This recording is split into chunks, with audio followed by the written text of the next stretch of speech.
this is Charlie, and today we're talking about books. So you may have noticed a different format today. I'm actually using my camera instead of my phone, so we'll see how it goes. Hopefully there aren't any problems with focus or sound, so I apologize in advance if there is, but I'm just trying it out for now, so let me know what you think. Today I'm going to do a spoiler-full review of Flame in the Mist by Renee Ahdieh. I still don't know how to pronounce her name. I think it's Ahdieh, but I'm not sure. There will be spoilers in this review, just beware. But for now, let's just jump into it. So first, when I started this book, I didn't actually realize it was going to be a Mulan retelling. So when I started to read it and it started to be a lot like Mulan, I was like, did she just rip it off? But apparently that was the intention. It's supposed to be a Mulan retelling. But before that, when I didn't know that it was a Mulan retelling, I was just reading it, and I actually really did surprisingly enjoy this book. I'm gonna be honest, I didn't have a lot of expectations about it. I'm not sure why, but I've just been disappointed so many times with young adult books that I was like, hopefully it's okay. But it was pretty good. The only major disappointing thing is the fact that it is not a standalone. It doesn't even end as a standalone. You have to read the next one to figure out what happens. And that makes me sad because I want more young adult fantasy standalones. I really do. I don't have time for a bajillion 10-book series.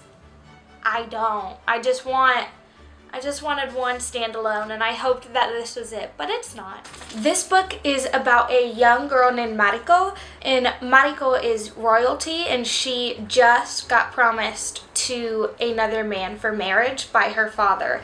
But on the way to marry this guy, she and her carriage get attacked by what she thinks is the Black Clan, which are a group of thieves that have been going around the forest lately. And so when they get attacked, she escapes while all the others die. And so she tries to infiltrate the Black Clan so that she can figure out who killed all of her friends. And she wants a way to get revenge on them. Meanwhile, her brother is searching for her, and he's a great tracker, so he easily tracks her through the forest, even after she cuts her hair, very Mulan style, and dresses up as a boy, very Mulan style. It has magic, and it has lies, and betrayals, and romance, and I am very hesitant about romance in young adult, especially in fantasy, but I actually really liked the romance in this book. I really liked the couple because it was not the couple that I expected at the beginning, but I really like those two. Who she ended up with, I'll spoil it later, but I actually enjoyed the romance. It was pretty believable, and I like this book because it was empowering to women, but it wasn't preachy, if that makes any sense. It was subtle, but it was enough for you to understand, like, what the message was. Overall, this, without thinking about it as a Mulan retelling, was a pretty decent book. I won't say that it's one of my favorites, but it was really good.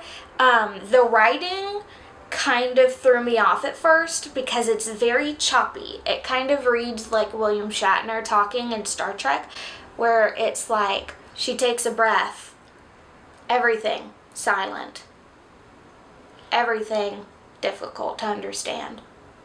Pretty much every other paragraph is like that, and it gets kind of annoying, especially at the beginning when you're not used to it, but eventually I got over that, and so it was actually really good. But if you look at this book as a Mulan retelling, it's, I love Mulan. I'm obsessed with Mulan so much.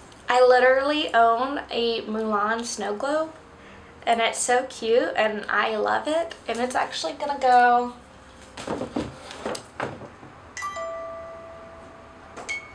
Maybe not.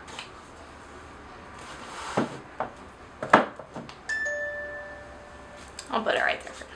Whatever. But this book as a Mulan retelling was Mulan, I feel like, shouldn't be retold unless it's the exact story. That's what I want.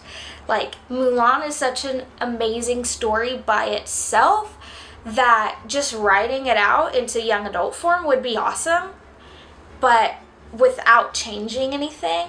The one thing that did bother me about this book was, again, the fact that it's not standalone, because it would have been a very good standalone, and I don't know if I'm interested enough to read another book, because the magic in it is very subtle, which was nice at first, but then near the end it kind of comes out of nowhere, and just the way that it's used and the way that it's portrayed is kind of like it was added, but it wasn't really necessary. If you took out the magic in this book, it would have been just as good, and it could have been a standalone.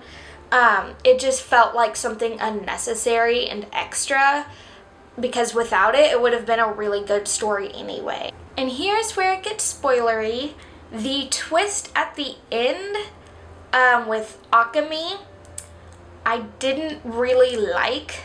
I mean, I do and I don't, because it was a good twist, I guess, but I really liked the idea of Mariko falling for a guy who was not like the main guy that you expect her to fall for, because at the beginning you expect her to fall for the leader of the Black Clan, and then she doesn't. She falls for Akemi, the wolf, instead, but then at the end it turns out he is the leader. He just wasn't portrayed as that because it was a secret or whatever. That was kind of disappointing, and I know it's silly. It doesn't really like affect anything, I guess, but I just like the idea of main characters getting together with, like, not side characters, but characters they're not expected to fall for, and that's why I liked them so much at the beginning. So at the end I was kind of disappointed, like, okay, I guess we're doing this now. It's alright. Overall, I would give this a 3.5 out of 5 stars. It was really good, and it was very entertaining, and I finished it pretty quickly. It's a pretty quick read, and I actually did genuinely like pretty much all of the characters. So that was it for my review. I hope you enjoyed. If you have read it, let me know. And if you end up reading it after this review, let me know what you thought, if you agreed or disagreed with any of my opinions. And I will see you next time. Bye!